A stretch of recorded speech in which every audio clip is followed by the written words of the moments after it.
Ladies and gentlemen, here's the field for tonight's 10th race. Number 1 is Dr. Walker and Marc Aubin. Entry mate is 1A Arbiter and Dave McGee. Number 2, Brooklet's Roswell, Ron Marsh drives. Number 3, St. Elmo Eagle and Tony Morgan. Number 4, He'll Be Flashy and Fred Finn Jr. Number 5, Buck and Wing and Walter Paisley. Number 6, Lake Hills, Texas, Dale Heitman. That's the field. 5 minutes. Here they come.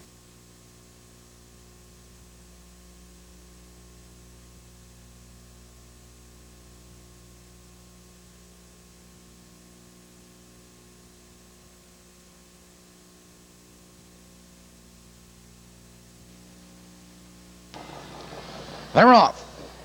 Dr. Walker on the inside going right for the lead. Now they race into the first turn, and Dr. Walker opens up now by 2 lengths. It's Brooklet's Roswell in second, but here comes Buck and Wing. Surging third, moving to second. Here comes Buck and Wing up to challenge Dr. Walker for the lead as they approach the first quarter. Dr. Walker has the lead, but Buck and Wing drives up under urging, and Buck and Wing from the outside takes command. It's Dr. Walker in second, the quarter, 27-4, and Buck and Wing has the lead a length and a half. It's Dr. Walker in second. Off stride in that turn is Brooklet's Roswell as they race for the half-mile marker. Buck and Wing has the lead. Here comes St. Elmo Eagle. Now first over on the outside. Followed on the inside, it's Dr. Walker in third. It's Arbiter. On the inside of horses, Brooklet's Roswell. They're moving by the half. They're halfway home.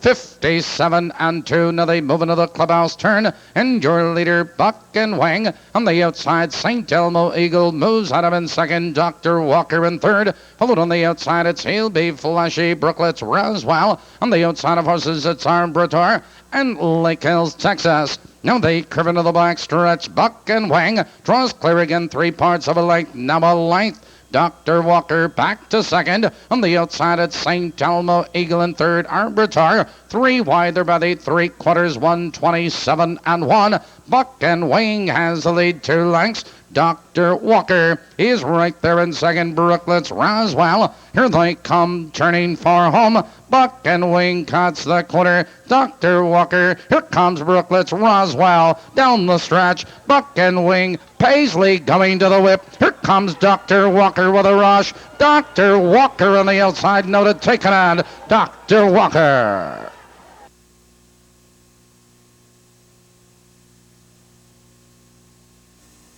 Ladies and gentlemen, your attention please. The inquiry sign has been posted. And this inquiry concerns number 2, Brooklet's Roswell, for possible violation of the braking rule.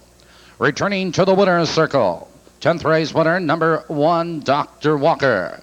Dr. Walker is owned by the Luke Stables of Downers Grove, Illinois, trained by Mickey Rodriguez, and driven to victory by Marc Aubin.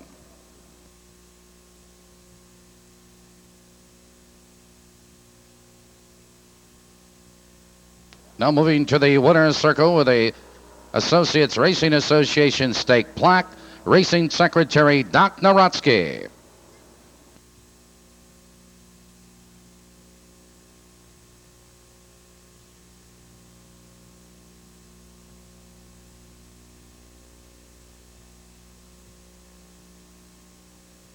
In the photograph, number 2, Brooklet's Roswell was second. Number 5, Buck and Wing third. Number 4, He'll Be Flashy was fourth. However, the inquiry side remains posted. This pertains to number 2, Brooklet's Roswell. Please hold all tickets. 10th race Perfecta 1-2 combination. Return $60.60, 60-60. Good evening, race fans. This is Trish Shepard, and I'm in the winner's circle with the happy Marc Aubin that just drove Dr. Walker to victory in the Associate Stake. Marc, were you confident going into this race, or did you consider yourself a dark horse? I did consider myself as a dark horse. The horse hadn't raced for a while, just qualified last week.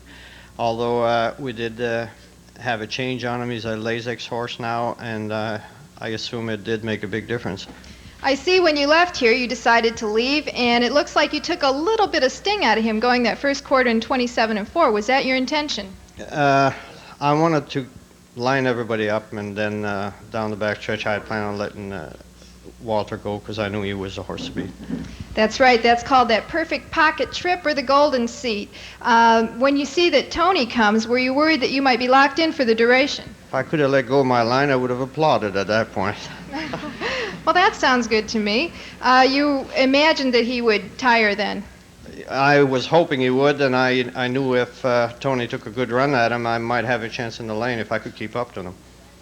I realize that you weren't the longest shot on the board, but I think that 4-1 was pretty good, but it was that low, I think, basically due to Arbiter, the other half of the entry.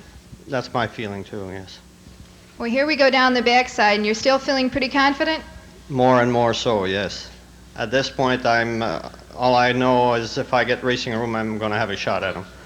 Now, Arbiter, who had gathered 25 points in this series, this three-leg series, he has to come 3 deep here. I thought he had a shot up until this point.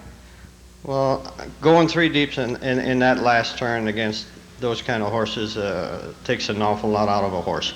It did take the race out of Arbiter right there. Well, it looks like you have him measured right here, and it's a duel down the lane, but you proved best of all. I wish to congratulate you very much on this victory, and the owners as well. Thanks for joining me, Marc. Thank you.